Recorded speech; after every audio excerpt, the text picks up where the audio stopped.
Bálint, I'm so happy you made it to the Honey Badger Diaries. Welcome.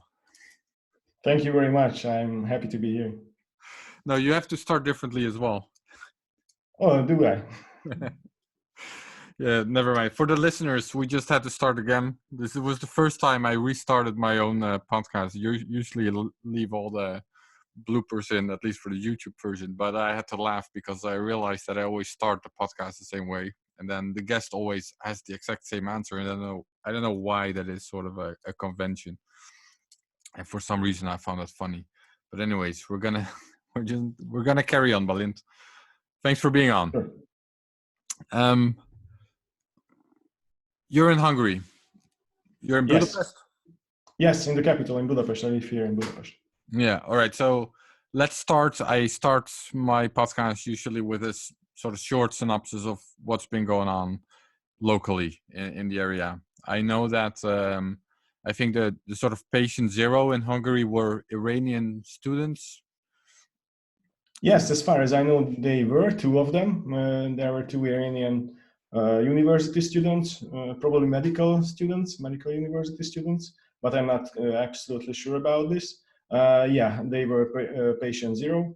And then afterwards, it evolved to the current number, which is roughly around 1,000. It's 980, as far as I can remember, as of today. And roughly 100 of these infected persons died already. Yeah. So there are 100 deaths and 1,000 infected. And I'm assuming it's more or less the same policy, strategy, course of events that we've seen throughout Europe, where it's sort of this step-by-step.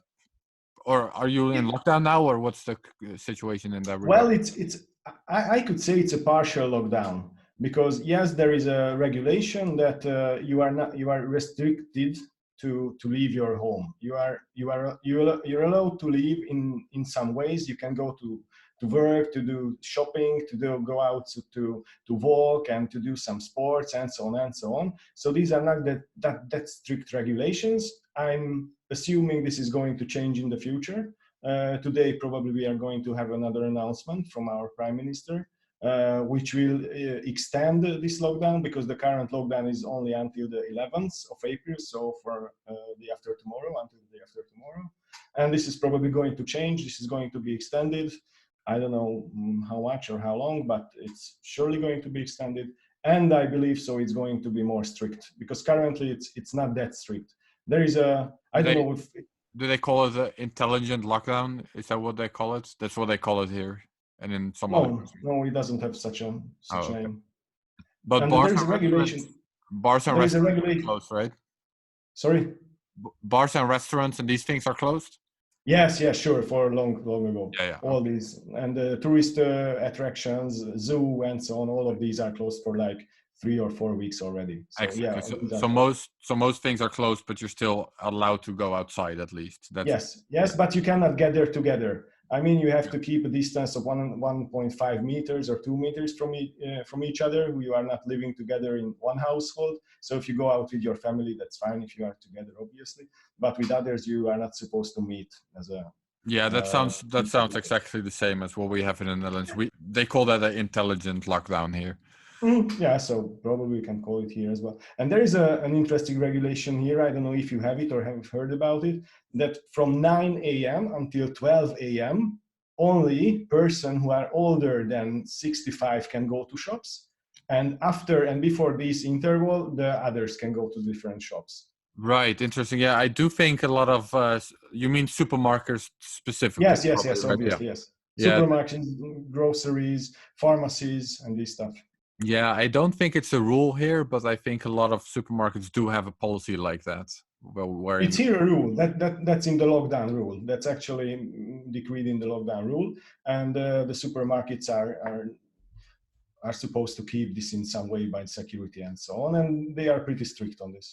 Right, interesting. And you were gonna, I interrupted you. You were gonna say more about what you expect in the next week, maybe, or where was your? No, I'm just saying I'm expecting this to be extended, maybe for a month or who knows, and probably more strict, because now we can hear in the news that a lot of people here in Budapest, as the weather got better, the sun is shining, the weather is nice, Easter is coming, everyone is going out, everyone is cycling around the town, gathering together sometimes, and so on.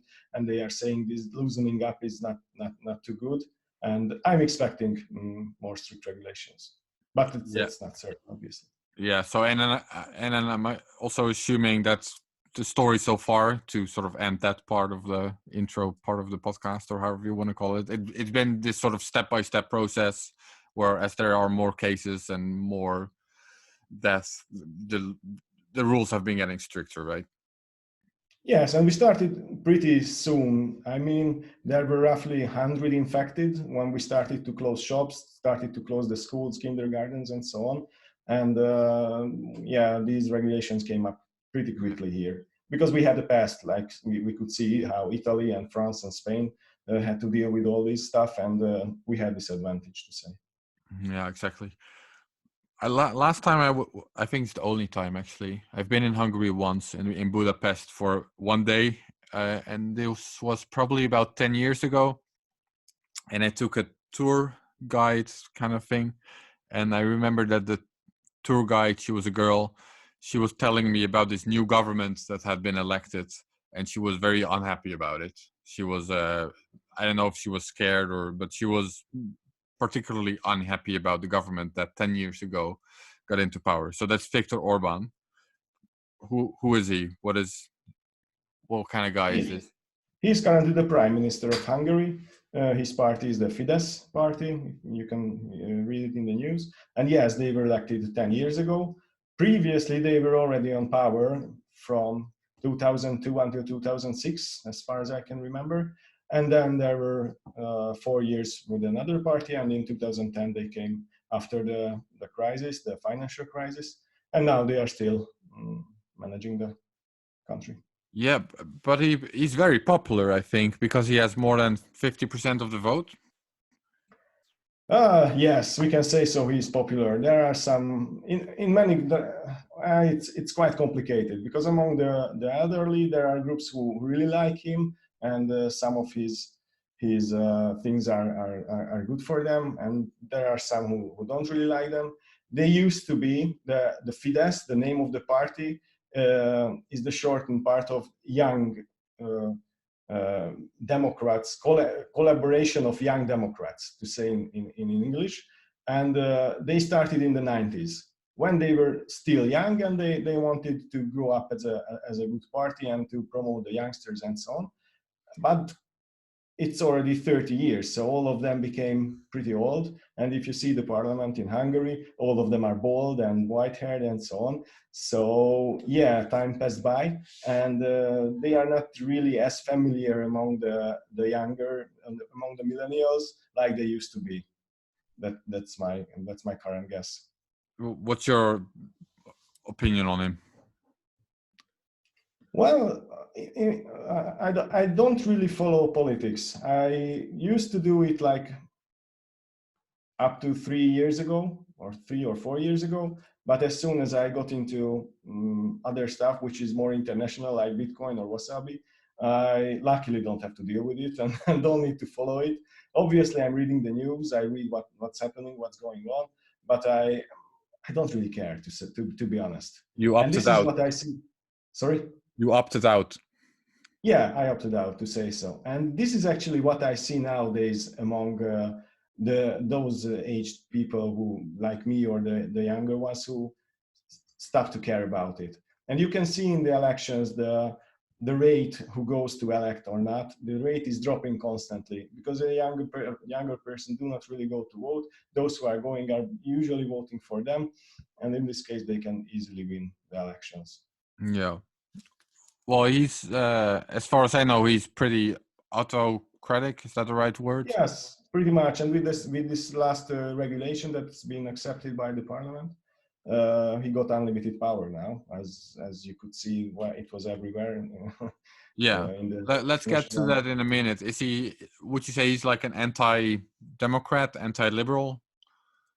Well, more or less, yeah. That was in the news that that's what came down. It's actually officially about the coronavirus case. So he got his power for the coronavirus as long as the emergency is lasting. But who knows how long is the emergency is going to last? And they are going to be the ones who are going to declare, okay, the emergency is until this point, and who knows what this point is going to be, or how they are going to say that, okay, this was the point. Yeah, he declared emergency status to get emergency powers in the country. Yes. What does that mean? Like, what does this allow him to do, which he couldn't do yet? Like, is the parliament still at work, or are the judges still at work? Like, what does it look like? It's pretty much independent, since they already had 2/3 in the parliament, and they could vote everything without the opposition, right? So this new law gives some additional power to him, but he already had almost all of these powers. Now they can do anything basically without the parliament, but in the past they could already do it. They can put some laws out of date as they wish. There is no elections in the near, as long as this decree is in act. So you cannot hold any elections. Probably these are the most important thing.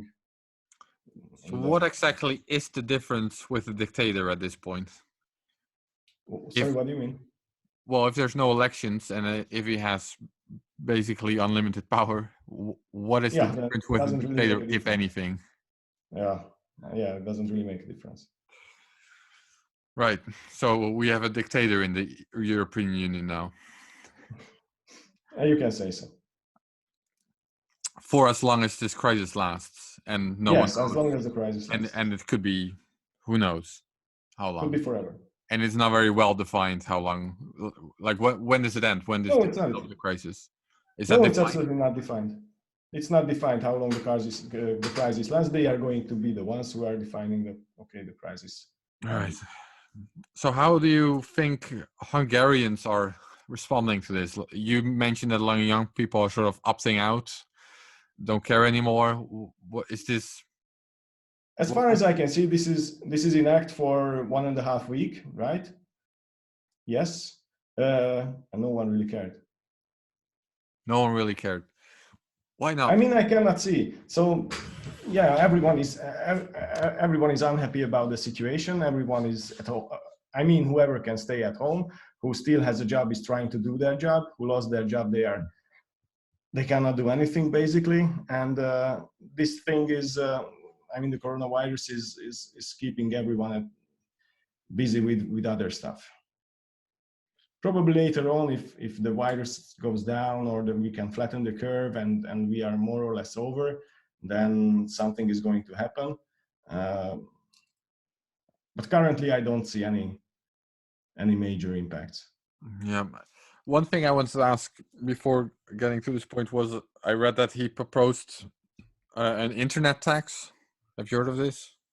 Yeah, sure. That was like 4 or 5 years ago already. That was pretty long ago. And then everyone went to the streets. Then everybody, it was a riot basically against it, and they withdrew it like in 2 weeks. Oh, so then young people started to care. Yes, then young people started to care. Right. So what did the tax look like? What are the details about it, or what was the idea? It was like taxing the service providers, like 15% of their monthly fee. So if you had like $100, let's say a number, $100 monthly fee, afterwards you have to pay $115, roughly, as far as I remember. So it wasn't a really small amount, but it really wasn't a really big amount of money. But as far as I remember, it was 15%, but I'm not 100% sure. Yeah. What other policies are being enacted in Hungary? For example, in the Netherlands, in the Netherlands, they're discussing it now. They're doing it in Israel, and at Italy, they have this sort of GPS tracking apps or ideas. Is that an issue in Hungary at all? Not yet. I mean, I cannot really hear it. But actually, if you take a look at Budapest, the traffic of Budapest, it has dropped by 2/3, And these are based on GPS data, on TomTom navigation system GPS data, and Waze, you know, the navigation system. So these are all of these are based on these data. So they are available, and who knows what other reasons can this be used for. But they are constantly checking this data, and it's broadcasted that the air pollution, the traffic in Budapest, how much it decreased, increased. So yeah, it could be used, obviously. And they're already using it, is what you're saying? Even before the crisis, they were using these kinds of... I haven't seen these type of data before the crisis. But these were, obviously, it was there because now we can see the past data as well. That I don't know, there were 1 million cars on the streets of Budapest, and now it's only 200,000. Right, yeah, sure. So people right now, they're more worried about the crisis, about the virus, I should say, than about the political situation. Do you think? Yes, absolutely. Because, you know, you are at home with the children, with the kids, especially those who are having kids. It's a really, really tough situation. It's really hard for them. I mean, the educational system has changed dramatically. I never would have guessed that in a few days they can set up online education. And it happened, and it's working pretty well even here. And I never have ever guessed that it would be working, because our educational system is absolutely not, was not based on online, any kind of online solutions. And now everybody can learn at home online, all the kids. I don't have kids who are already in school, but I have 3 kids who are much, much younger. One of them is starting the school this September, and he has some kind of a preparational class for school. And he used to go on every Thursday in the afternoon for these preparations. It was 3 hours, and they were preparing for school. And they switched immediately to online teaching. Now he has on Friday. They are also doing it on Zoom. And I don't know, 6 or 7 classmates of him is sitting in front of the computer, and the teacher is there and teaching them how to draw, whatever. So it's really interesting. And if you have to stay at home with your kids, it's really hard to do it in home office, whatever you are doing. So this is the reason why I'm sitting in the office at the moment, because with 3 kids, it's impossible to be at home. My wife, I can't say he lost her job, and she's a dentist. So all of these medical services need to be closed as well, especially dentists, because they are very, very affected by the virus. So she's at home with the 3 kids, and when I get home in the afternoon, she's already gone. So she's really waiting for me to get home in the afternoon and take over the kids. And I can imagine those who are at home and should do their job, even if it's the wife or the husband, whoever. It's really, really hard for those who still have a job. For those who don't even have a job, and they lost their job because they were working in the tourism or whatsoever industries that are more affected, that's really, really hard, and it's really, really a huge pain.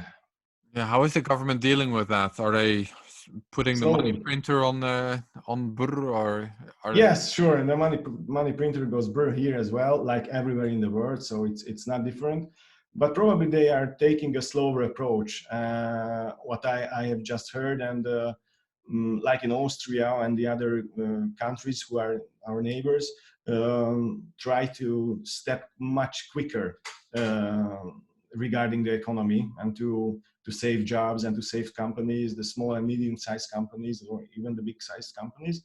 Here there are also announcements about saving jobs, saving companies, but they are caring maybe too much about the details, how to get that done, when to get this done, and so on, instead of doing something immediately, like taking out fire. And they are probably thinking more about the details than they are acting. What's your personal opinion on how the government's handling it? Not so much the power grab, although comment on that as well if you want, but on the lockdown, for example. The lockdown is okay. I think it's okay. It's fine. This is what's happening all around the world, and until today there were no overreaching of these type of things. Like like I said, the current lockdown is pretty loose. You can do basically whatever you want. You can go whatever you want, but it's an intelligent lockdown. Later on, we will see how it's going to evolve, but I'm not expecting this is going to be much. It's going to be worse. I mean, it's our responsibility as well. It's going to be for our good if we keep some kind of social distancing now, because the sooner this virus goes away, the sooner we can go back to our original daily life. So currently, I think the government stepped in time regarding the lockdown and regarding these regulations. On the other side, the economic help to have the employees and the different institutions, it's a bit slow. All right. Do you normally consider yourself a libertarian or not really? Yes, I do. So then it sounds like you're making an exception for this emergency where the government does have to step in. Yeah, more or less, yes.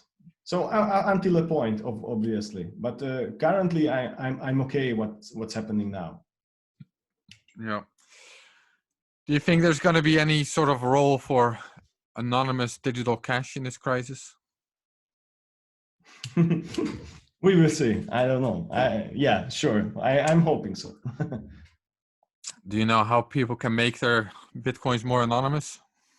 Oh, no idea. Yes, obviously.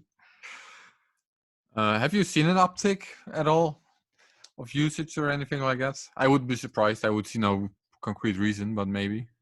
Oh, pardon. Sorry. What was the question? I didn't get it. I was just wondering, maybe you've seen an uptick in usage for some reason. Would be an interesting data point of the Wasabi wallet. I mean, using Wasabi. Yeah. Yeah, sure. It's not only now. During the crisis or during these type of situations, but anytime. It's pretty normal and it's pretty obvious that you need some privacy in your private life and in your finances, and it's not related to crisis or whatsoever. So in normal times, in crisis, and whenever you have your right for your privacy, and you should live with it. Yeah, well, they are in the Netherlands, at least, they are pretty actively discouraging use of physical cash right now in stores. Like, it was always a trend, of course, but it does seem to have sped up a bit because, they claim that maybe the virus could spread through. Yes. So that's why there's no new law or anything, but definitely stores are discouraging it. Have you been seeing that? Here in Hungary, no, not really, not yet. Right. Well, that's why I was wondering. Yeah, it was obviously in the news that, okay, cash can be a spreader of the virus, but there is no rules or laws against cash, that you cannot use cash, you can only use your credit card whatsoever. So no, it's not. But it was obviously in the news, and I have heard, in some Scandinavian countries, it's even more. Right. Well, I was asking because, for example, Sergey from Bitrefill suggested that as cash is disappearing in this crisis, and this crisis is prolonging, maybe we'll see a surge in the gray economy, for example, where cash is actually sort of needed. So that could help Bitcoin maybe, and preferably the anonymous version of the anonymous way of using it. Anyways, is there anything else you want to shill, or is there something you think we should discuss which we haven't yet? Well,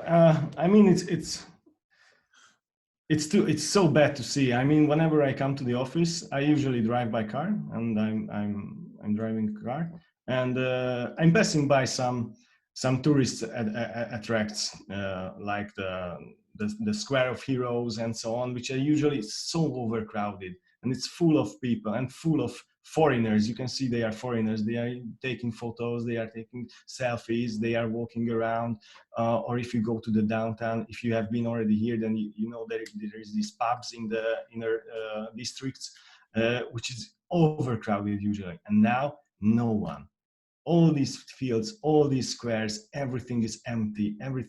It's like, it's crazy. So it's so bad to see. And whenever we go down to walk with the kids at around 5 p.m., which is usually the time when everyone is coming home from work, and now nobody is there. It's crazy to see, and it's shocking to be honest. Yeah. And I never would have guessed that this can happen due to a small tiny virus. And if you think that there are so much more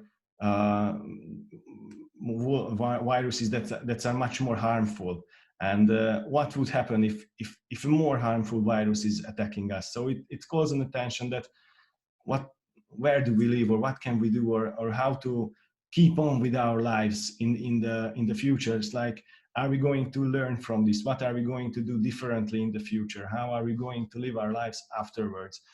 That's a huge question that always comes to my mind. And how is the whole economy is going to come out all of this thing, because it affects so many things. Well, do you have any thoughts on that? How do you think we'll get out of this?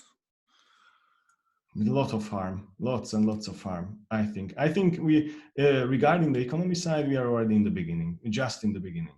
And I can't see why the stock exchanges now I already started to increasing, but it's shocking. And if you see what's happening in America, if you see the unemployment rate there, if you see how many people are lost their jobs there, what they are doing with money printer goes brr, that's crazy. It's unbelievable. And I don't think we are at 1/3 of this whole thing already. No, so, I tend to agree with that. A friend of mine last week described it as this has sort of Weimar potential, like interbellum potential. Like it could be a very bad decade if this sort of lingers and isn't solved soon, and it doesn't look like it's going to be solved soon. Absolutely. And how can you solve it, actually? If you are taking it from the perspective of the governments, what can you do? How can you solve it? What to do?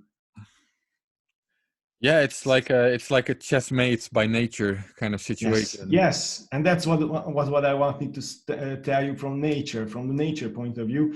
We are not working not working for like a month. I mean, the airplanes are not flying, some factories are closed, and the nature is already starting to regenerate itself, right?